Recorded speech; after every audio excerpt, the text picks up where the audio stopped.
Benjamin Franklin was the 18th century version of a Renaissance man. He conducted experiments on electricity. He invented bifocal eyeglasses. He even wrote Poor Richard's Almanac, a best-selling publication full of poems, proverbs, and weather forecasts. But of all the roles he played, perhaps his most important in American history was that of a revolutionary. Franklin was among the original advocates for independence from Britain. He helped unite the colonies and draft the Declaration of Independence, and he was a founding father of the United States of America. Franklin began that fight for independence as a delegate in the Albany Congress of 1754, where he proposed the Albany Plan of Union, the first call to unite all 13 colonies and create a central government. While the plan ultimately failed to pass in the colonies, it laid the foundation for the future fight for independence. As a well-respected diplomat, Franklin traveled to London in 1766 and fought to repeal the Stamp Act, a tax collected on all printed goods to repay the British government for defense during the French and Indian War. Colonists protested the tax by boycotting British goods.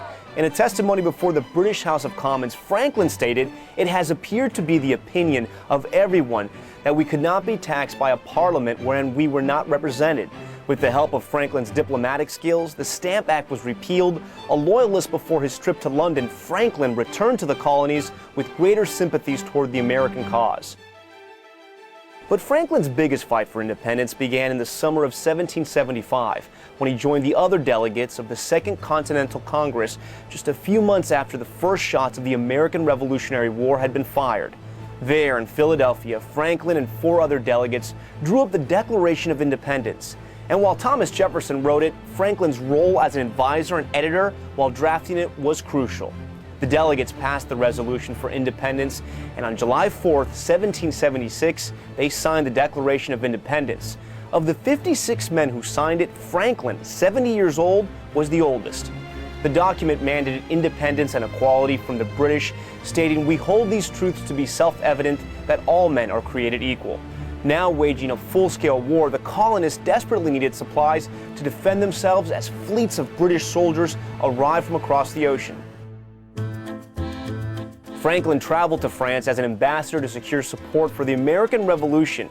He was immensely popular at the court of King Louis XVI.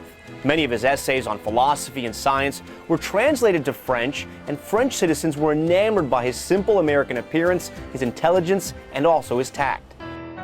With a crushing American victory at the Battle of Saratoga turning the tide of the war in 1777, Franklin persuaded the French to help finance the American cause.